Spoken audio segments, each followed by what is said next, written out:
En un pueblito tranquilo, esas comunidades donde todos se conocen y saludan en la tienda de la esquina.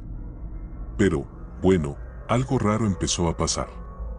Al principio, eran solo rumores, susurros en los pasillos de la iglesia y charlas de vecinos en la panadería.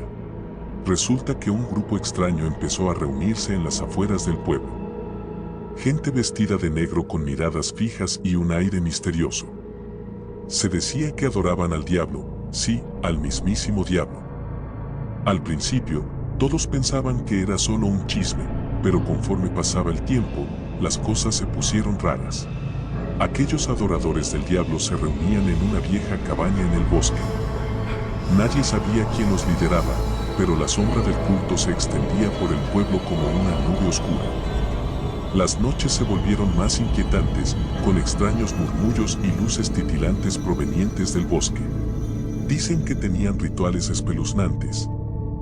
Velas negras, pentagramas dibujados en el suelo y cánticos que hacían erizar la piel. La gente del pueblo empezó a sentir una extraña presión en el aire, como si algo malévolo se estuviera acercando. Las mascotas desaparecían misteriosamente y las sombras parecían moverse por sí solas. La iglesia del pueblo intentó detenerlos, pero los adoradores del diablo eran astutos.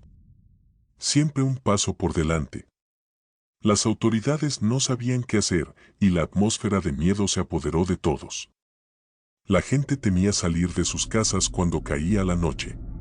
Nadie se atrevía a aventurarse cerca de la cabaña en el bosque. Algunos decían que habían visto figuras extrañas acechando entre los árboles. Otros hablaban de sueños oscuros y voces susurrantes en la oscuridad. El pueblo se volvía un lugar sombrío, y la pregunta que todos se hacían era, ¿quién lideraba ese culto y cómo detener la creciente influencia del diablo? La respuesta seguía envuelta en misterio, mientras el pánico se aferraba cada vez más al corazón de la comunidad. A medida que el miedo se propagaba, algunos valientes intentaron descubrir la verdad detrás de aquel culto. Formaron pequeños grupos secretos para investigar, pero cada intento resultaba en fracaso. Las figuras que lideraban el culto eran tan escurridizas como las sombras del bosque. Con el tiempo, la desconfianza se apoderó del pueblo. Amigos y familiares miraban a los demás con sospechas, preguntándose quién podría estar involucrado en el culto al diablo. La paranoia creció, y las relaciones que antes eran sólidas se desmoronaron. La situación alcanzó su punto álgido cuando empezaron a ocurrir sucesos aún más extraños.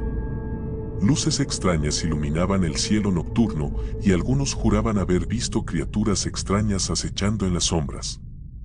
Los campos quedaron abandonados y el sonido del viento entre los árboles se volvió siniestro. En un último intento desesperado por liberar al pueblo de la sombra del culto, un grupo valiente decidió aventurarse hacia la cabaña en el bosque. Armados con determinación y antorchas, se adentraron en la oscuridad sin tener idea de lo que encontrarían. Al llegar a la cabaña, descubrieron un lugar abandonado, con velas apagadas y pentagramas borrados en el suelo.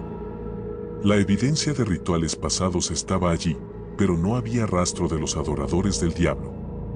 Se dieron cuenta de que el culto había alcanzado su propósito, sembrar el caos y el temor. El pueblo nunca supo quiénes lideraban el culto o si habían logrado sus objetivos. El misterio quedó sin resolver y la comunidad, marcada por la paranoia y el recuerdo de aquella época oscura, trató de reconstruirse. La cabaña en el bosque quedó como un recordatorio silencioso de un pasado que preferirían olvidar. Sin héroes ni victorias, el pueblo aprendió a vivir con la incertidumbre, sabiendo que algunas sombras nunca se disipan por completo. La historia de aquel pueblito tranquilo se convirtió en un relato de misterio, perdido en el tiempo, sin respuestas y sin redentores.